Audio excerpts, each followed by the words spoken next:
Okay, so today we're going to talk about something that pisses me off as usually. This is Chris Avellone. Now, you may not have heard of him, but you probably have heard of some of his games. He worked at Interplay, he worked at Obsidian. I mean, this guy created games like Fallout 2, Planescape Torment. Look at this shit. Look at it. Look. Icewind Dale. Icewind Dale, Heart of Winter. Baldur's Gate. Okay? Like, these are games that everyone knows about. Neverwinter Nights. This actually had a really great story. Fallout New Vegas. Wasteland 2, this was shit. I'm sorry, no, it was shit. I mean, let's be honest, a little bit. A little bit, it was shit, okay? The combat was nice, but, like, there was no role-playing. Like, I'm sorry, you're wrong, I'm right, you're wrong. You're wrong. You need to come to grips with the fact that you're wrong. Pathfinder Kingmaker. Divinity Original Sin 2. Look how many games. Look how many games. He was either a writer, okay?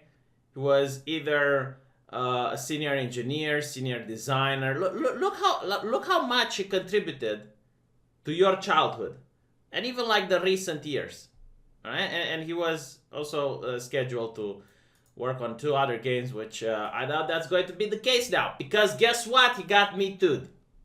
And this is the cancer that's hitting the gaming industry, and it's got absolutely nothing to do with the fact that he's a guy, all right? They did it to Emmy Henning. They do it to every single person that has talent, because these people do not have talent. The only way they can go up the ranks, the only way they can get promotions, if they get people like this guy fired, if they get people like Emmy Henning out of the way so they can do their Last of Us 2 bullshit.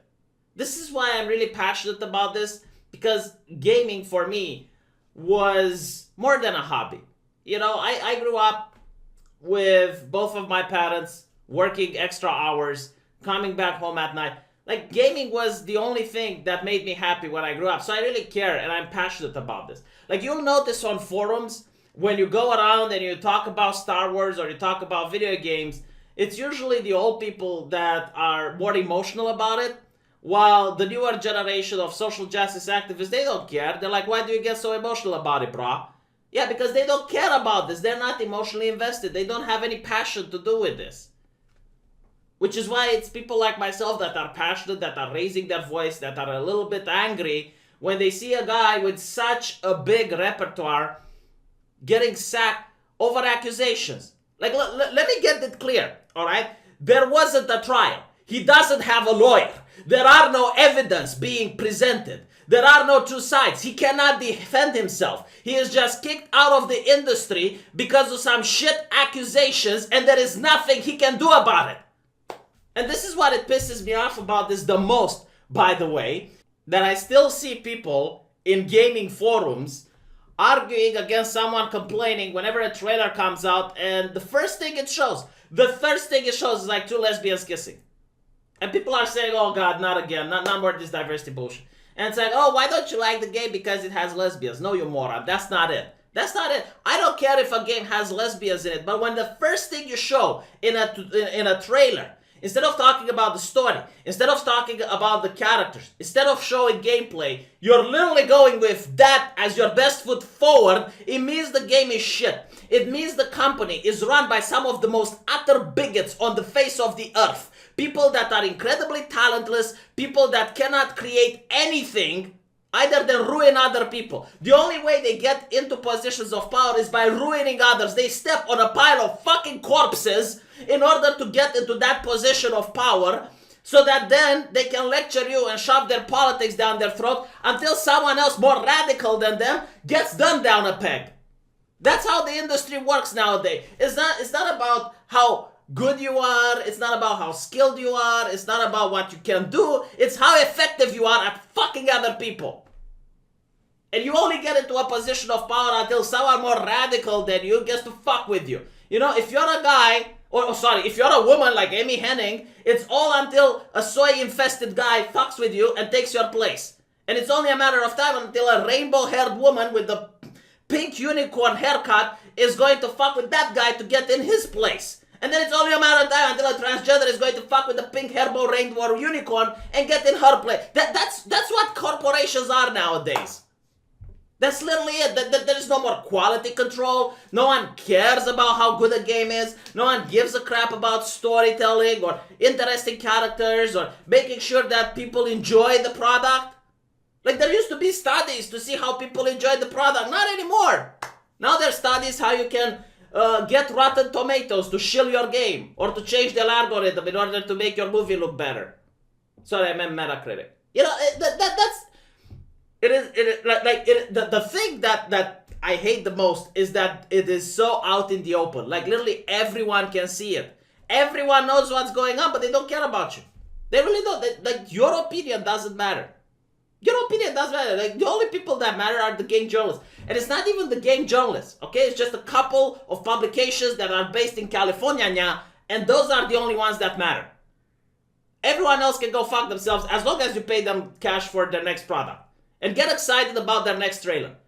And when you see a trailer that hypes up a game and then the game doesn't deliver, heaven forbid you complain. Because then you're entitled. Why can't you wait for like the day one patch?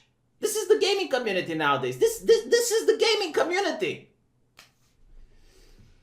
Not to mention, like, the accusations are so goddamn retarded. It's like, the accusation comes from 2013 and 2015. Like, how many years?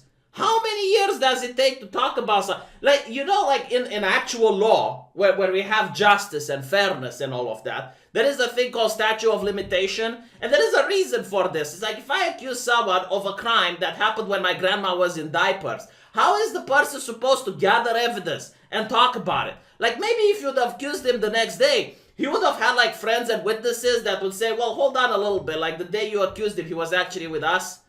Or he would say, like, look, I have my phone and I got messages when I don't have messages back from 2013 and 2015. I'm not fucking Kavanaugh.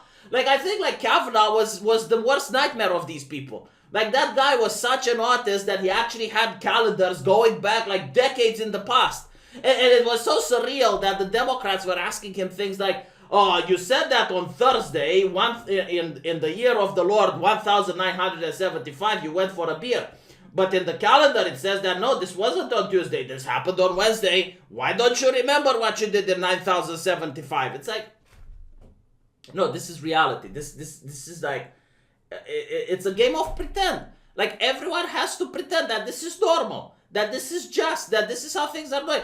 I'm not against firing someone who has been proven, okay? But at least give the man a chance to defend himself. I don't even know his side of the story. There is nothing at all. It's just like, okay, there's accusations. But where's the evidence? There isn't any. Well, what did his lawyer say? Well, there isn't one. But the judge, there's no judge. How long is he going to be unemployed? We don't know. How is this justice? How the fuck is this justice? Like, please explain to me. It's...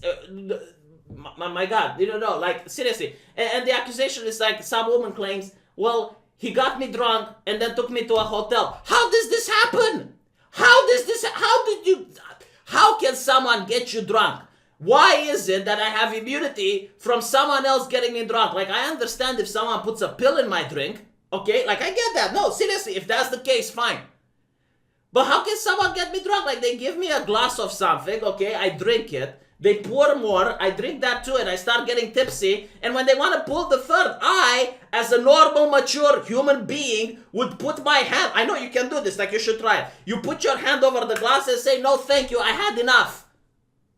Why can't you do this?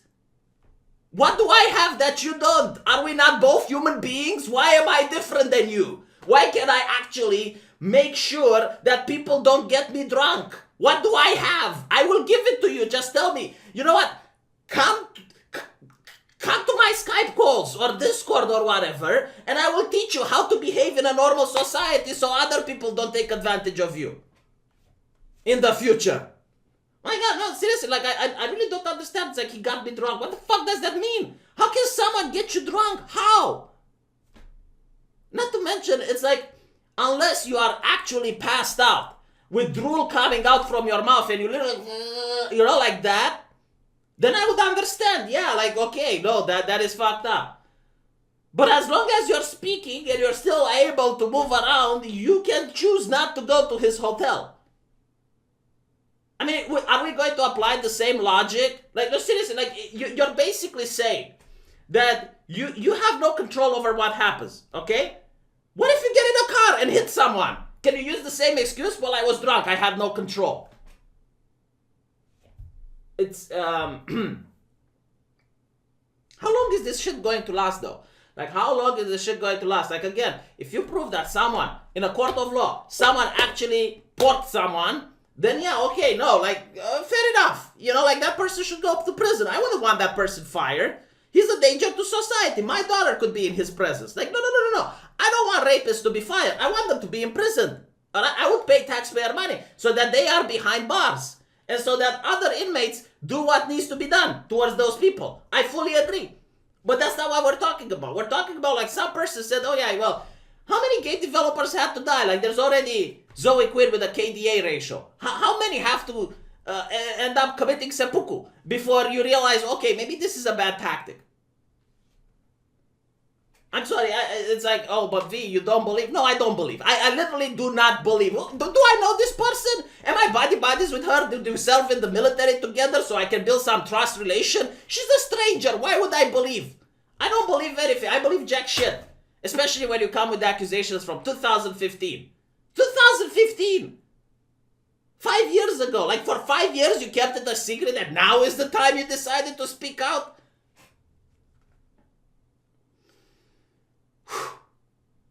Thank you for watching this video. I hope you found the rant entertaining and amusing. And I will see you all on my live stream when we play Dungeons and Dragons. Take care.